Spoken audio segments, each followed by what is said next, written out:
जय हिंद। स्वागत है आपका हमारे इस प्लेटफॉर्म के ऊपर। और आज मैं बात करने आया हूँ कि हमारे जो है मुगल का पतन हुआ था। तो मुगल पतन होने के बाद केंद्र में जो है मुगल शासक कमजोर हो गए। और मुगल शासक जैसे ही कमजोर हुए तो जो मुगल के अंदर में जो राज्य थे वो अलग अलग अपने से ही खुद को स्वतंत्र कर लिए। इन सब का चर्चा हमने पिछले क्लास में भी करा था। तो जब मुगल के कमजोर होने के बाद खुद को ही सब लोग स्वतंत्र करने लगे, उसमें सबसे पहले जो आया वो बंगाल आया। और बंगाल जो है वो खुद को स्वतंत्र घोषित कर लिया अपने आप को। इसके बारे में आज हम चर्चा करेंगे यहाँ पर कि नए राज्यों का जो है उदय हुआ और उसमें से बंगाल खुद को कैसे स्वतंत्र किया और इसके आगे क्या क्या बात थी। तो नए राज्यों का उदय की बात अगर बात करोगे तो यहाँ से देखो, सबसे पहला जो है आधुनिक भारत के इतिहास में बंगाल का जो है बहुत ही महत्वपूर्ण स्थान रहा है।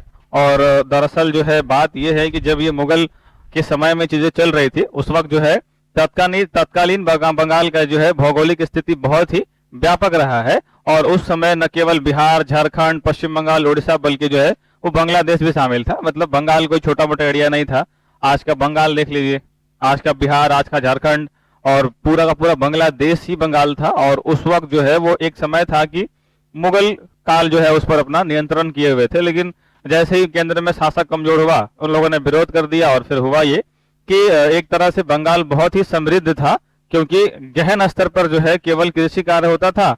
और इसके साथ साथ जो है वो खनिज, प्राकृतिक संसाधन की प्रचुरता भी थे। यहाँ पर बंदरगाहों के लिए यहाँ पर समुद्री, नदी और तंत्र भी उपलब्ध था, जिसके व्यापार में मदद मिली। यानी कि बहुत बड़ा व्यापार का भी केंद्र था। भारत का एक बहुत डेवलप हिस्सा था बंगाल। उसके पास रिसोर्सेज भी बहुत बढ़िया थे। और जो भी समुद्र के किनारे हमारा कोस्टल एरिया पड़ता है उसमें लगभग लगभग डेवलपमेंट बहुत ज्यादा हुई है। उसी का कारण है कि जब अंग्रेज हमारे भारत में पहली बार आए तो उसने कोस्टल एरिया को ही टारगेट करा और उसमें से बंगाल भी सबसे ज्यादा बड़ा हिस्सा रहा है। पुर्तगाली आए तो सबसे ज्यादा जो बंगाल को नुकसान पहुंचाए, कालीकट को नुकसान पहुंचाए। दोनों में एक ही चीज कॉमन है, दोनों कोस्टल एरिया थे। और उस वक्त जिस वक्त की ये बात है उस वक्त सिर्फ कोस्टल एरिया से ही व्यापार हो पाना संभव था, क्योंकि नदियों के थ्रू ही जहाजों को ले जाना और ले आना जो है वो सबसे ज्यादा आसान होता था। तो इन सब चीजों को ही देख करके बंदरगाहों के लिए जो है वो समुद्री नदी पर जो है तंत्र भी उपलब्ध था, जिसमें व्यापार में जो है इसने मदद की। पहला नवाब बोलते थे उसको, जो प्रांतों के शासक रहे हैं उसको नवाब बोलते हैं। नवाब यानी कि पहले नवाब मुर्शिद कुली खान थे और इनका जो है 1717 से लेकर के 1727 तक जो है वो कार्यकाल रहा है। ये बंगाल के पहले नवाब कहे जाते हैं। और फारूक सियाह मुर्शिद कुली खान को बंगाल का सूबेदार बना दिया गया और इसलिए इसको बंगाल का जो है वो प्रथम सूबेदार माना जाता है। इन्होंने बंगाल की राजधानी ढाका से हटाकर मुर्शिदाबाद को बनाया और 1719 में जो है उन्हें उड़ीसा का सूबेदार भी बना दिया गया। तो ये 1719 में जो है उन्हें उड़ीसा का सूबेदार भी बना दिया गया और बंगाल की राजधानी जो है वो ढाका से हटाकर जो है, इसमें याद रखना यह है कि मुर्शिद कुली खान ने जो है वो मुर्शिदाबाद अपनी राजधानी को ट्रांसफर किया था, बंगाल की राजधानी। उसके बाद हम आगे देखें तो यहाँ पर देखो हमारा अगला है कि कुछ शासकों की एकदम आपको क्रमिक रूप से दिया हुआ है कि कौन पहले आए। तो पहले मुर्शिद कुली खां आए, सुजाउद्दीन आए, उसके बाद सरफराज खां आए, अली बर्दी खां आए और सिराजुद्दौला आए। बंगाल के बारे में, इनके बारे में हमें पूरा पढ़ना है अभी। उसके बाद अंग्रेजों के प्रभाव में हस्तक्षेप के काल में मीर जाफर, मीर कासिम, मीर जाफर दोबारा आए और नजमुद्दौला आए, सैफुद्दौला आए। इन सब के बारे में वन बाय वन करके डिटेल पढ़ेंगे। लेकिन फिलहाल बंगाल के नवाबों की अगर मैं बात करूं तो 1717 से लेकर के 1772 तक में सबसे पहले मुर्शिद कुली खां आया, जो 1717 से लेकर के 1727 तक रहे हैं। सुजाउद्दीन मोहम्मद खान 27 से 39 रहे हैं। सरफराज खान 39 से 40 रहे हैं। अली बर्दीन खां 40 से 56 रहे हैं। और सिराजुद्दौला जो थे, सिराजुद्दौला कोई नवाब नहीं थे और उन वंशज भी नहीं थे। इनकी यानी कि जो है अली बर्दी खान की 3 बेटियां थी और वो 3 बेटियां में जो है एक बेटी की जो सबसे छोटी बेटी थी उनके ही पुत्र थे और अपने ही चाचा के बेटे को जो है हरा करके इन्होंने नवाब बना था। और पलासी का युद्ध जो है वो इसी वक्त हुआ। उसके बाद मीर जाफर आए, उसके बाद मीर कासिम आए, फिर मीर जाफर पुनः फिर आए, फिर नजमुद्दौला आए, फिर यहाँ से सैफुद्दौला आए और मुबारकुद्दौला आए। तो इन लोगों का ज्यादा जो है भूमिका नहीं रहा है। कोई 1 साल रहा है, कोई 2 साल रहा है, कोई 3 साल रहा है, कोई 4 साल रहा। मुगल यहाँ से खत्म हो रहा है और अब जो नए राज्यों के उदय में आप देख लो, यहाँ पे नवाब की बात किया जाए तो यहीं पर जो है क्योंकि मुर्शिद कुली खान जो है वो मतलब ना बहुत ज्यादा योग्य था ना अयोग्य था, मीडिएटर शासक था। और इसने एक तकावी ऋण का शुरुआत करा। अब तकावी ऋण जो है वो बहुत एक स्पेशल केस था। यानी कि मुर्शिद कुली खान ने बंगाल में जो है वो तकावी ऋण की व्यवस्था की शुरुआत की। और तकावी ऋण में क्या होता था कि आय यानी कि जो अग्रिम कृषि ऋण मिलता था, खेती करना है तो उसमें पहले ही आपको लोन दिया जाएगा और पहले लोन देने के बाद जो है किसानों को जो है फसल उत्पाद करने के लिए पहले राशि दी जाती थी, और बाद में जब फसल हो जाए तो उसको पैसा लौटाना पड़ता था। इसको तकावी ऋण बोलते हैं, और इसको चालू कौन किया था? तो मुर्शिद कुली खान चालू किया था। इसके बाद उन्होंने किसानों से सीधा संपर्क बनाया, जिसके कारण जो है वो शक्तिशाली जमींदारों का जो विरोध का सामना करना पड़ा, क्योंकि उस वक्त ऐसा व्यवस्था था कि डायरेक्ट किसानों से नहीं मिलते थे आप, जमींदारों से मिलते थे। जमींदारों को जो कहिए, और फिर जमींदार जो है वो अपने किसानों को कंट्रोल करते थे। बट लिटरली जब मुर्शिद कुली खान ने डायरेक्ट किसान को संपर्क करने का प्रयास किया, तो जमींदारों ने विरोध कर दिया कि भाई आप डायरेक्ट किसानों से क्यों मिल रहे हैं, आप हमसे मिलिए, हमको जो बोलना है बोलिए, हम किसानों को बोलेंगे। तो यहाँ पर जो है इसकी जो है विरोध का सामना करना पड़ा, और विरोध करने वाले कुछ प्रमुख जो जमींदार थे, उनका नाम सीताराम था, उदय नारायण था, सुजात खान था, नजात खान था। ये लोग जो है ये सारे के सारे उसमें शामिल रहे हैं, जो विरोध में शामिल रहे। मतलब ये लोग जो है वो जमींदार थे वहां के। उसके बाद सुजाउद्दीन आया, और सुजाउद्दीन जो है मुर्शिद कुली खान की मृत्यु के बाद जो है उनका दामाद था ये। तो ये दामाद जो है वो 27 में जो है सूबेदार बना वहां पर, और ये भाई साहब जो है 1733 में सुजाउद्दीन ने अलीवर्दी खां को बिहार का उप दीवान नायब सूबेदार जो है नियुक्त कर दिया। और जब सुजाउद्दीन अलीवर्दी खां को कर दिया, अब अलीवर्दी खां के बारे में मैं आपको आगे बताऊंगा कि अलीवर्दी खां ने क्या करा था, लेकिन इतना याद रखना है कि 1733 में जो है सुजाउद्दीन ने अलीवर्दी खां को क्या कर दिया? तो बिहार का उप दीवान घोषित किया था। 1773 की बात है, 1733 की बात है ये। सरफराज खान जो है वो इसके बाद आया, और 1739 से 40 तक रहा है। सबका एक काल रहा है, लेकिन जानना जरूरी है, क्योंकि कभी कभी मॉडर्न हिस्ट्री का ये सब हिस्सा जो है वो एग्जामों में पूछ देता है, और कई बार ऐसा होता है कि क्रॉस वो मैच कराने का भी फंक्शन आ जाता है। तो सुजाउद्दीन की मृत्यु के बाद जो है उसका पुत्र सरफराज खान बंगाल का नवाब बना, और वह एक अयोग्य शासक था, क्योंकि सरफराज खान में जो है वो योग्यता नहीं थी। अब ये ऐसा बात क्यों कह रहे हैं, क्योंकि क्यों इसमें अयोग्यता थी और योग्य क्यों नहीं था, तो यहाँ पर आपको पता चलेगा कि गिरिया का युद्ध हुआ, और बिहार में उप सूबेदार अलीवर्दी खान ने सरफराज खान के विरुद्ध विद्रोह कर दिया। अब ये अलीवर्दी खान कौन है, जिसको बिहार का उप दीवान कौन बनाया है? तो ये सुजाउद्दीन बनाया है। अब सुजाउद्दीन जो बनाया है वो आपको यहाँ पर देख लो, अलीवर्दी खान को जो बनाया है वो उप सूबेदार, उसने अपने ही गिरिया के युद्ध में जो है अपने ही सरफराज खान जो कि बंगाल का शासक था उसी के विरोध में कर दिया। और सबसे बड़ी बात यह है कि 1740 में दोनों के बीच में गिरिया का युद्ध हुआ, और गिरिया जो है हालांकि बंगाल में ही पड़ता है, गिरिया बंगाल में ही है, ऐसा ही उल्लेखित है। और इस युद्ध में जो है सरफराज खान ही मारा गया, जो नवाब था वो एक उप दीवान से मारा गया। तो अब इससे बड़ी अयोग्यता क्या होती है? वैसे भी आप कहीं भी चले जाएं, अयोग्य आदमी का कहीं भी कद्र नहीं है। आप किसी भी क्षेत्र में चले जाइए, अयोग्यता एक ऐसा ठप्पा है जो इंसानों के चेहरे पर लगा हुआ रहता है। अयोग्यता जरूरी नहीं है कि जो है वो एक्चुअल में उस व्यक्ति के पास शक्ति ना होना होता है। बस ये होता है कि जब तक अपने अपने पावर को आपने दिखाया नहीं तब तक आप अयोग्य होते हैं।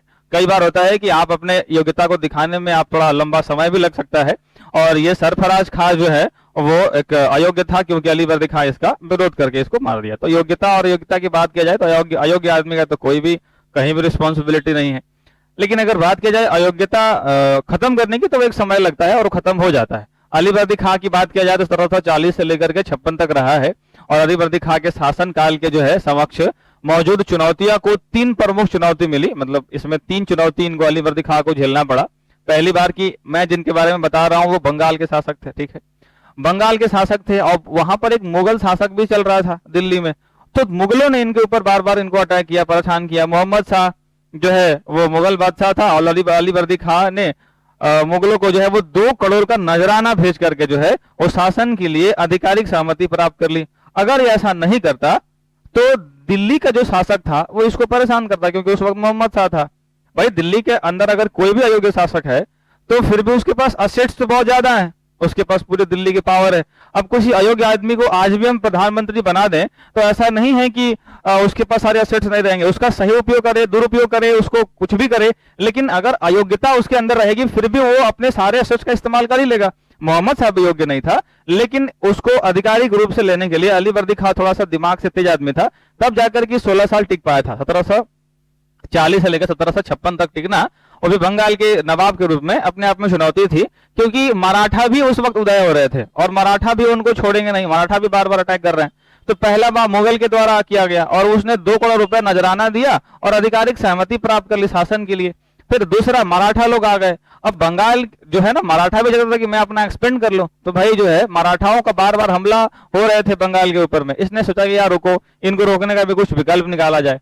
तो इन हमलों को रोकने के लिए जो है 1751 में अलीवर्दी खान ने क्या करा कि मराठों के साथ संधि कर ली, और संधि कर करके चौथ देना स्वीकार कर लिया यहीं पर कि भाई लो, चौथ एक ऐसा होता था जो मराठों के द्वारा वसूला जाता था कि वैसे राज्य में जिन पर मराठाओं का शासक नहीं है लेकिन वो संरक्षण देते हैं उनको, तो उनसे वो चौथ लेते थे और चौथ देने के लिए स्वीकार कर लिया, जिसे मराठाओं जो बार बार इसके ऊपर अटैक कर रहे थे वो बच गए उससे। तो मराठाओं ने जो है इनको छोड़ दिया। उसके बाद इस प्रॉब्लम से निजात पा लिया मराठा के ऊपर से। संधि के तहत उड़ीसा का क्षेत्र जो भी मराठाओं को सौंप दिया था, तो मराठाओं ने जो है अब यहां तक इनको परेशान करना रोक दिया। उसके बाद तीसरा आया और अंग्रेज आए। अंग्रेज फ्रांसीसी कंपनियों जो है यानी कि फ्रेंच कंपनी, अलीवर्दी खान ने इस विदेशी कंपनियों को जो है केवल व्यापार करने की छूट दे दी। देखो, अगर ये व्यापार करने की छूट ना देता तो वो भी इसको प्रॉब्लम होता अंग्रेजों से। तो कहा कि ठीक है भाई, तुम व्यापार करो लेकिन किला नहीं बनाने देंगे, किला नहीं बनाने देंगे, किला पर हमारा पूरा अधिकार होगा, तुम व्यापार कर सकते हो। व्यापार करने के लिए स्वतंत्र कर दिया, लेकिन किला बनाने पर जो है वो पाबंदी लगा दी। इस तरह से जो है उन यूरोपियन कंपनियों की तुलना में, हालांकि इसने एक लाइन बोली थी, और ये लाइन बोलने का क्या इसका मतलब था देखिए। तो अलीवर्दी खान ने एक लाइन बोला, और अलीवर्दी खान ने ही वो ये बात बोला था कि फ्रांसीसी कंपनियां जो है वो, अलीवर्दी खान ने इन विदेशी कंपनियों को कहा कि, इसमें लाइन लगता है कि नहीं लिखा होगा, अच्छा ये, कि उसने कहा कि तुलना जो है ना इस मधुमक्खियों से किया, और उसने कहा कि यदि इन्हें ना छेड़ा जाए तो शहद देंगी, अगर इन्हें ना छेड़ा तो शहद देंगी, और यदि छेड़ा जाए तो काट काट कर मार डालेंगे। ये स्टेटमेंट है अलीवर्दी खां का, और उसको ध्यान रखना होगा आपको। तो यहां पर जो है क्या मैं बोला कि मधुमक्खियों से इसने कंपेयर करा, और इसने कहा कि जो है अगर ना छेड़ा तो शहद देगी, नहीं तो काट काट कर मार डालेंगे। अलीवर्दी खां के जो है वो वंश वृक्ष की बात करोगे तो अलीवर्दी खां का कोई पुत्र नहीं था, और उसकी 3 पुत्रियां थी। इनके पहली पुत्र जो थी वो घसीटी बेगम नाम था, दूसरा मुनीरा बेगम, और तीसरा जो है वो अमीना बेगम। और अमीना बेगम का ही पुत्र था सिराजुद्दौला, बाद में यही नवाब बना। लेकिन ये भी नवाब जैसे ही बना, इसके ही एक भाई ने, जो चचेरा भाई था, वो विरोध कर दिया। हालांकि सिराजुद्दौला जो था वो थोड़ा योग्यता था इसके अंदर में, इसने हरा दिया अपने भाई को। तो बस ये ध्यान रखना है कि अलीवर्दी खां का स्टेटमेंट कि मधुमक्खियों की, यूरोपियन कंपनियों को जो कहा कि मधुमक्खी की तरह है, अगर इसको ना छड़ा जाओ शहद देगा, नहीं तो काट काट कर रख देगा। फिर इनकी 3 बेटियां थी, घसीटी बेगम थी, मुनीरा बेगम थी, और अमीना बेगम थी। और अमीना बेगम का ही बेटा था सिराजुद्दौला। सिराजुद्दौला एक बेहतर शासक रहा है, और जैसे ही ये पटना का रहा, और इसको बाद में जो है वो क्या करा गया, तो मनिहारी का युद्ध में एक हुआ। अलीवर्दी खान ने अपने सबसे छोटी बेटी पुत्र सिराजुद्दौला के अपने उत्तराधिकारी को चुन लिया, और दरअसल सिराजुद्दौला के नवाब बनने पर उनके चचेरे भाई, जिसका नाम था शौकत जग, और शौकत जग ने इसका विद्रोह कर दिया, और इस संघर्ष का अंत जो है वो मनिहारी के युद्ध में हुआ। और यहां पर मैं बार बार कह रहा हूं कि सिराजुद्दौला जो है वो शौकत जंग को क्या कर दिया, पराजित कर दिया, जो उसका भाई था। तो कुल मिलाकर के सिराजुद्दौला हरा दिया उसको, उसका अपने भाई को हराने के बाद सिराजुद्दौला जो है वो 1756 में सिराजुद्दौला ने शौकत जंग को, मनिहार का युद्ध 1756 में पराजित कर दिया, और सिराजुद्दौला ने यूरोपियन कंपनियों को किलाबंदी करने से रोका, और फ्रांसीसी कंपनी मान भी गई, लेकिन अंग्रेजी कंपनियों ने किला बनाना जारी ही रखा। सिराजुद्दौला ने जो फेस किया उसके बारे में कहा जाता है, फ्रांसीसी कंपनियां जो है वो, तो फ्रांसीसी कंपनियों जो है यहाँ पर मान गई, लेकिन जो अंग्रेज के कंपनियां था वो किला बनाना शुरू रहा, और अंग्रेज कंपनियों ने इसके खिलाफ जो है वो विरोध का अभियान शुरू हुआ। 4 जून 1756 आया, सिराजुद्दौला ने कासिम बाजार पर कब्जा कर लिया, और 20 जून 1756 में कोलकाता फोर्ट विलियम पर कब्जा किया, और इस दौरान गवर्नर डेक जो है वो भाग गया। विशेष नोट करने वाली बात यह है कि सिराजुद्दौला ने कलकत्ता का नाम बदलकर जो है वो अलीनगर रखा। तो अगर सिराजुद्दौला की बात करोगे, देखो ये तीनों बड़ा इंपॉर्टेंट है। सिराजुद्दौला ही वो व्यक्ति था जो कोलकाता का नाम चेंज करके अलीनगर किया। सिराजुद्दौला जो है वो पहले खानदानी नहीं था, वो बेटी का पुत्र था, मतलब वो तीसरे सबसे छोटी बेटी वाली का, और सबसे छोटी बेटी वाली जिसका नाम था अमीना बेगम। उसके बाद यहाँ पर एक स्टेटमेंट जो है वो कि फ्रांसीसियों की कंपनी, अंग्रेजों की कंपनियों को ना छड़ा जाए तो मधुमक्खी की तरह शहद देंगे, नहीं तो काट काट कर रख देंगे, ये इसका स्टेटमेंट है। अलीवर्दी खां का स्टेटमेंट है। मुगलों को 2 करोड़ रुपए देकर के इसने अपना आधिकारिक जो शासन है उसको प्राप्त कर लिया। इन सारी बातों को जो है एक साथ अगर आप कलेक्ट कर लोगे तो थोड़ा याद करने में आसानी रहेगी आपको। बाकी आप कैसे याद करोगे तो बार बार रिवीजन करने के अलावा कोई दूसरा उपाय नहीं है। अब यहाँ पर देखो एक आता है ब्लैक होल ट्रेडजी, काल कोठरी की जो बात है। हालांकि इसको बहुत लोग नहीं मानते हैं, बहुत लोग मानते हैं, अंग्रेज मानते हैं, लेकिन भारतीयों का ये कहना है कि इस घटना को जो है वो बहुत ज्यादा चढ़ा बढ़ा के बताया जाता है। अब इसकी क्या सच्चाई है एक बार पढ़ के बताते हैं आपको। 20 जून 1758 को जो है वो बंगाल के नवाब सिराजुद्दौला ने 146 ब्रिटिश नागरिक को जो है एक छोटे कमरे में बंद कर दिया, जिसका कितना था 18 फीट लंबा और 14 फीट चौड़ा रूम ही था, ज्यादा नहीं था, और 146 को कैद कर दिया। और जब 146 आदमी कैद हो गए उतने ही दूर में, तो बहुत ज्यादा उनको सांस की प्रॉब्लम हुई, बहुत भीड़ हो गया, एक दूसरे के ऊपर चढ़ गए लोग। और जब उसको 21 जून यानी अगले दिन खोला गया तो दम घुटने के कारण केवल 23 व्यक्ति ही जीवित बचे थे। ये मानने वाली बात हमें भी लगता है कि नहीं है शायद। इस घटना का मुख्य प्रचारक जे हॉलविल था, जो जीवित बचे लोगों में से एक था। आधुनिक इतिहासकार अक्सर इस घटना की सत्यता को संदिग्ध मानते हैं। 146 आदमी को बंद करने पर इनकी जो मृत्यु हो गई थी, इस घटना को ऐसा माना जाता है कि इसे चढ़ा बढ़ाकर पेश किया गया, और इस घटना में आगे जो है वो पलासी के युद्ध जो 1757 का एक प्रमुख कारण रहा है। अब इसी के दौरान जो है यानी एक घटना जो रहा है वो 56 का रहा है, और उसके जस्ट एक साल बाद जो है ये इसकी। तो चलिए अगला हम आपको नवाब के बारे में बताते हैं, और वो हो गया अलीनगर की संधि। 9 फरवरी 1757 की अगर बात किया जाएगा तो दक्षिण भारत से जो है ब्रिटिश सेना बंगाल आई, और जनवरी 1757 में अंग्रेजी सेना ने सिराजुद्दौला को पराजित कर दिया, जिसके बाद नवाब को अलीनगर की संधि करने के लिए मजबूर होना पड़ा। और अलीनगर की संधि की कुछ शर्तें रखी गई। क्या रखी गई भाई साहब? तो अंग्रेजों को कलकत्ता में अपनी इच्छा के अनुसार किलेबंदी करने का अधिकार मिल गया। मुगलों द्वारा ईस्ट इंडिया कंपनी को दिए गए व्यापारिक अधिकारों जिसको दस्तक को नवाब ने स्वीकार कर लिया। अंग्रेजों का युद्ध में हरजाना के रूप में 3 लाख रुपए की क्षतिपूर्ति देनी पड़ी, और अंग्रेजों को अपने स्वयं के सिक्के ढालने और चलाने का अधिकार मिल गया। ये रहा हमारा सबसे बड़ा नुकसान। अंग्रेजों के द्वारा ये सबसे बड़ी कदम थी जिसका उनको लाभ हुआ, और इसमें हम लोग का सबसे ज्यादा नुकसान हुआ। उसके बाद यह संधि प्लासी का युद्ध जो है वह 23 जून 1757 से ठीक पहले एक महत्वपूर्ण घटना थी, जिसके बंगाल में ब्रिटिश प्रभाव में काफी जो है बढ़ा दिया। उसके बाद हुआ बैटल ऑफ प्लासी, प्लासी का युद्ध। यह युद्ध मुख्य रूप से अंग्रेज और बंगाल के नवाब सिराजुद्दौला के बीच में हुआ। और ये जो है सिराजुद्दौला के बारे में मैंने बता दिया कि बंगाल का नवाब इस कैसे बने भाई साहब। अंग्रेज के द्वारा दोनों का विरोध हुआ, फिर यहाँ पर जो है ये दोनों लड़ लिया आपस में। इसका मुख्य पक्ष और नेतृत्व जो है वो अंग्रेज, इसका नेतृत्व रॉबर्ट क्लाइव कर रहे थे, और यहाँ से नवाब सिराजुद्दौला कर रहे थे। और रॉबर्ट क्लाइव जो है वो एक बेहतर शासक था, मतलब योग्यता था इसके अंदर में, बहुत शार्प माइंड का आदमी था। नवाब इसका सिराजुद्दौला इधर से लड़े। युद्ध का कारण क्या रहा भाई साहब? तो अंग्रेजों ने सिराजुद्दौला पर जो है वो अलीनगर की संधि का उल्लंघन का आरोप लगाया और युद्ध की शुरुआत कर दी। मतलब अंग्रेजों का ऐसा कहना था कि जो अलीनगर की संधि हुई है उसमें सिराजुद्दौला जो है वो इसका विरोध कर रहे हैं, और आरोप लगा करके जो है युद्ध की शुरुआत कर दी। और अंग्रेज और नवाब के बीच जो है वो अमीचंद की जो है वो मीडिएटर मध्यस्थता इन्होंने करी थी। परिणाम क्या हुआ? तो नवाब सिराजुद्दौला की हार हो गई, और यहां से बंगाल जो है मीर जाफर के पत्र मिरन के अली बेगम द्वारा सिराजुद्दौला की जो है वो हत्या करवा दी गई। और सिराजुद्दौला की जैसे ही हत्या कराई गई वैसे ही बंगाल का समझिए कि अब जो भी शासक यहाँ पर बैठेगा वो उसके अंदर में उतना योग्यता नहीं रहेगा, और वो अंग्रेजों के फेवर में होगा।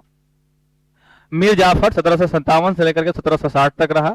नवाब बनने की खुशी में मीर जाफर ने रॉबर्ट क्लाइव को 2,34,000 और ब्रिटिश सेना को 50 लाख की भारी राशि जो है वो उपहार कर दी।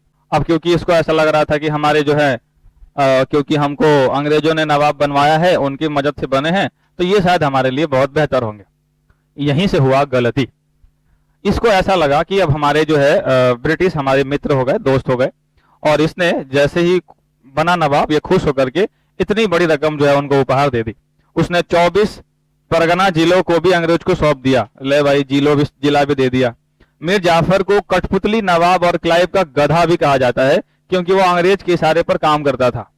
तो अगर आपसे पूछ लिया जाए कि अंग्रेजों का गधा किसको बोलते हैं, तो मीर जाफर। क्यों बोलते हैं? क्योंकि सिराजुद्दौला को जो है अंग्रेजों के द्वारा इसी के द्वारा मरवा दिया गया, और इसको नवाब बना दिया गया, और नवाब होने के खुश में क्या क्या कर दिया आप देख ही रहे हैं। इसलिए इसको अंग्रेजों का गधा कहते हैं। और बंगाल का सबसे ज्यादा नुकसान जो है वो इस यानी कि इसका अपना व्यक्तिगत लाभ के लिए, एक नवाब बनने के लिए पूरा राज्य को खत्म कर दिया।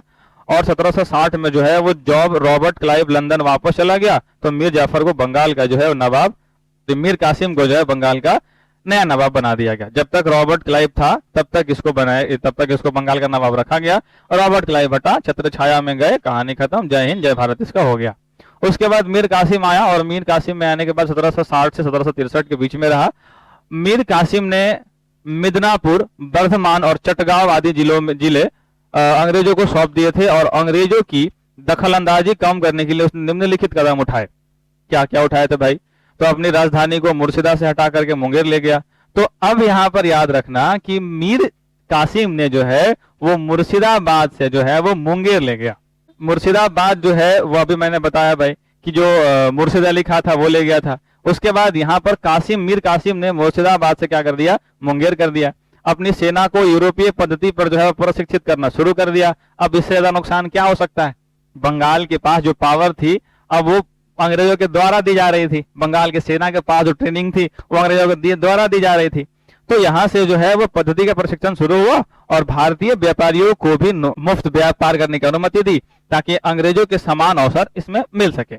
और यहाँ पर जो है इस पर जो है वो अब्बाब कर यानी अतिरिक्त कर की शुरुआत हो गई, और उसने जून 1763 में पटना पर अधिकार कर लिया, और जिसे बाद में अंग्रेज के साथ उसका संघर्ष जो है और क्या हो गया? तो बढ़ गया। मीर कासिम ने इन्हीं स्वतंत्र कदमों के कारण अंततः अंग्रेजों के साथ उसका विवाद बढ़ा, और 1764 के प्रसिद्ध बक्सर युद्ध में जो है इसका मुख्य कारण बना। और मीर कासिम जो है जुलाई 1763 में अंग्रेजों ने मीर कासिम के स्थान पर मीर जाफर को बंगाल का नवाब बना दिया गया, और यहीं पे पटना नरसंहार की घटना मिली। उस समय हुआ जब ब्रिटिश अधिकारी एलिस ने पटना पर कब्जा करने का प्रयास किया, और मीर कासिम के आदेश पर इन संघर्ष के दौरान जो है काफी संख्या में ब्रिटिश सैनिक, जिनकी 95 से 97 बताई जाती है, वो मारे गए। ये है कहानी इसकी। जब अयोग्यता रहती है तो शासन नहीं लेनी चाहिए, और जब अंग्रेजों के फेवर में गए तो तब तक ठीक था, लेकिन जैसे थोड़ा अंग्रेजों का विरोध किया, इनको रिप्लेस कर दिया, और रिप्लेस किया तो फिर विरोध करने के बाद इनको खत्म कर दिया कहानी। मीर जाफर की बात सुन लीजिए। मीर जाफर जो है वो 63 से 65 तक में रहा है। मीर जाफर 2 अक्टूबर 1764 को बक्सर का युद्ध हुआ, और इस बंगाल के नवाब जो है इस युद्ध में हेक्टर मुनरो के नेतृत्व वाली ब्रिटिश सेना ने निम्नलिखित 3 शक्तियों की संयुक्त सेना को पराजित किया था। पहला, शाह आलम द्वितीय जो मुगल बादशाह थे, सिराजुद्दौला जो अवध के नवाब थे, और मीर कासिम जो बंगाल के पूर्व नवाब थे। ये तीनों लोगों को जो है वो हटा करके और अंग्रेजों की इसमें जीत हो गई। उसके बाद क्या हुआ कि दिल्ली जो है, दिल्ली से शाह आलम द्वितीय, अवध से सिराजुद्दौला और बंगाल से जो है वो मीर कासिम की सेनाएं ने जो है वो बक्सर के मैदान में एकत्रित हुआ। तीनों लोग कि अब भाई अब अंग्रेजों को हराना है और अंग्रेजों के खिलाफ हमें इकट्ठा होना पड़ेगा। अब इनको बाद में समझ में आया, जब जो है वो सब कुछ हाथ से निकलने के बाद।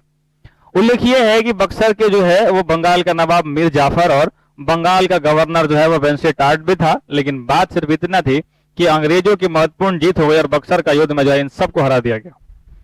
पहले से अंग्रेज जीत कर गए थे प्लासी का युद्ध, और दूसरा इन्होंने जीत लिया बक्सर का युद्ध।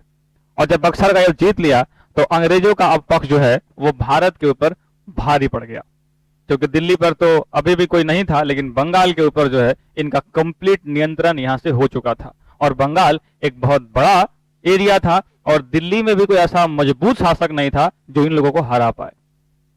हमारा इसके रिलेटेड मैंने पॉलिटी में भी आपको बताई थी 1773 के बारे में। रेगुलेटिंग एक्ट आया जहां पर डुअल जो द्विसदनीय है उसको प्रारंभ किया गया, फिर समाप्त किया गया। इसके पहले यहां भी मैं बताता हूं 1765 में अब मजबूरी में जो है वो इलाहाबाद की संधि करनी पड़ी, क्योंकि अंग्रेज जीत चुके थे और यहाँ के लोग हार चुके थे। और इस संधि में क्या हुआ, तो प्रथम संधि जो है वो अंग्रेज और मुगलों यानी कि शाह आलम द्वितीय के बीच में हुआ।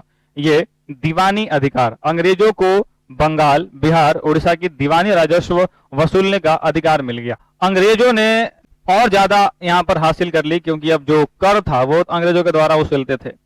उत्तरी सरकार का क्षेत्र भी अंग्रेजों के नियंत्रण में आ गया। और पेंशन के मामले में अगर बात किया जाए तो अंग्रेजों ने मुगल सम्राट को 26 लाख रुपए वार्षिक पेंशन देना जो है वो स्वीकार कर लिया। जब नवाब ही अब अंग्रेजों को पेंशन दे रहा है तो विकास का तो बात ही छोड़ो। अवध में कड़ा, इलाहाबाद जिले मुगल सम्राट को भी सौंप दिया गया। और यानी कि द्विबीतीय जो संधि हुई वो अंग्रेज और अवध के नवाब सुजाऊ दौला थे 16 अगस्त 1765 की युद्ध क्षतिपूर्ति के रूप में जो है वो अवध के नवाब को अंग्रेज को 50 लाख रुपए खजाना के रूप में देना पड़ा। तो यहाँ भी अंग्रेज प्रॉफिट में हो गए, पिछले भी अंग्रेज प्रॉफिट में हो गए, और क्षेत्रों का इनको त्याग भी करना पड़ा। तो नवाब को जो है वो इलाहाबाद के मुगल को देना पड़ा था। ब्रिटिश रेसिडेंसी अवध के दरबार में अंग्रेजी अधिकारी जो है वो तैनात कर दिए गए। मुक्त व्यापार करने की अनुमति दे गई। अंग्रेजों ने अवध में कर मुक्त व्यापार करने की सुविधा प्राप्त कर ली। और इस संधि के समय में जो है वो मुगल हस्ताक्षरकर्ता रॉबर्ट क्लाइव और नजमुद्दौला बंगाल के जो है वो नवाब थे। इसके बीच में जो है मतलब वहाँ पर तो साइन किए थे वही के द्वैध शासन इसे शुरुआत करी गई थी। यानी कि जो डुअल गवर्नमेंट जो है वो यानी कि जो डुअल गवर्नमेंट इसको द्वैध शासन बोलते हैं कि व्यवस्था दर्शाती है कि 1765 से 1772 तक चली जो है थी। और ये रॉबर्ट क्लाइव द्वारा शुरू की गई थी, जिसे सत्ता 2 भागों में विभाजित किया गया था। पहला निजामत का अधिकार यानी प्रशासनिक दायित्व, जिसको पॉलिटी में मैंने कल ही परसों चर्चा करा था, जिसके पास बंगाल के जो है ना जिसके पास यानी कि बंगाल के नवाब के पास होता था। और कार्य जो है फौजदारी व्यवस्था, जो अन्य सभी प्रशासनिक कार्य होते थे वो किसी और के पास होता था। तो नवाब के पास जो है जिम्मेदारी तो थी, लेकिन निभाने की जो है वो उतनी मतलब पूरा शक्ति इनको नहीं दिया गया, संसाधन वगैरह इन्हें नहीं मिल पाया था। यहाँ से वह ब्रिटिश ईस्ट इंडिया कंपनी के पास जो है वो राजस्व वसूली करना और सिविल अधिकार इन्हीं को मिल गया। बंगाल, बिहार और उड़ीसा की बात करोगे यहाँ पर विशेष बात ये है कि कंपनी के पास सारी शक्तियाँ और धन था, लेकिन जनता जो है प्रति कोई जिम्मेदारी नहीं थी। सब कुछ चला गया ब्रिटिश कंपनी के पास, लेकिन दायित्व अभी भी नवाब के पास था। और हुआ ये, अगर सारा कंपनी के पास रहेगा, सब कुछ कंपनी के पास रहेगा, तो और अगर जनता के जिम्मेदार जो है वहाँ के नवाब हैं, तो अगर किसी जनता को प्रॉब्लम होगा तो वो कंपनी के पास न जाकर के वो नवाब के पास जाएगा। नवाब के पास क्यों? क्योंकि उस वक्त नवाब ही थे जो सब कुछ सुनने वाले थे, लेकिन उनके पास अधिकार कुछ नहीं था। और इस चक्कर में जो है 1770 में बंगाल में एक बहुत बड़ा अकाल पड़ा, और उस अकाल का कारण ये था कि द्वैध शासन चल रहा था। द्वैध शासन चल रहा था, इसका मतलब क्या था कि प्रॉब्लम कहीं और है और हम प्रॉब्लम का सोल्यूशन किसी और से मांग रहे हैं। इस केस में प्रॉब्लम सॉल्व तो होगा ही नहीं, मतलब ये हुआ ही नहीं। जब 1770 में एक ऐसा हुआ कि भयंकर अकाल पड़ा और वहाँ पर बहुत लोगों की मृत्यु हो गई, तब 1772 में जो वारेन हेस्टिंग्स जो है द्वैध शासन को समाप्त करने का निर्णय लिया। और इसमें पॉलिटी में मैंने आपको पढ़ाया था कि 1773 में समाप्त किया गया था। राजस्व वसूली जो है के तहत बंगाल, बिहार, उड़ीसा के लिए नियुक्त किए गए उप दीवानों का विवरण दिया गया है। और 1765 में इलाहाबाद की संधि के बाद रॉबर्ट क्लाइव को राजस्व वसूलने का निम्नलिखित व्यक्ति को जो है वो नियुक्त करने का मौका दे दिया गया। इनके बारे में पूरा यहाँ पर लिखा हुआ है। बंगाल में मोहम्मद रजा खां थे, बिहार में राजा सीताब राय थे, उड़ीसा में राय दुर्लभ। यह व्यवस्था द्वैध शासन का हिस्सा थी और अंग्रेजों ने दीवानी अधिकार राजस्व वसूलने का हक ले लिया, लेकिन वास्तव वसूली का काम भारतीय अधिकारियों के माध्यम से ही कहा। ये हमारी पूरी द्वैध शासन के बारे में थी। अब हम अगली क्लास में पढ़ेंगे इसके आगे। यहाँ तक इस क्लास को आपने देखा, इसके लिए आपको बहुत बहुत धन्यवाद। मिलते हैं आपसे नेक्स्ट क्लास में। इस क्लास को आपने यहाँ तक देखा, इसमें मुझे कम से कम एक चीज़ जरूर बताइए कि इसमें क्या पॉजिटिव और क्या नेगेटिव है और इसमें क्या इम्प्रूव करना चाहिए। हालांकि कुछ लोगों ने हमें सजेशन दिए हैं और मैंने सारे के सजेशंस अप्लाई किए, ठीक है, चल रहा है, लेकिन और इसमें क्या इम्प्रूव कर सकते हैं एक बार जरूर बताइएगा। इस क्लास को यहाँ तक आपने देखा, इसके लिए बहुत बहुत धन्यवाद। मिलते हैं आपसे नेक्स्ट क्लास।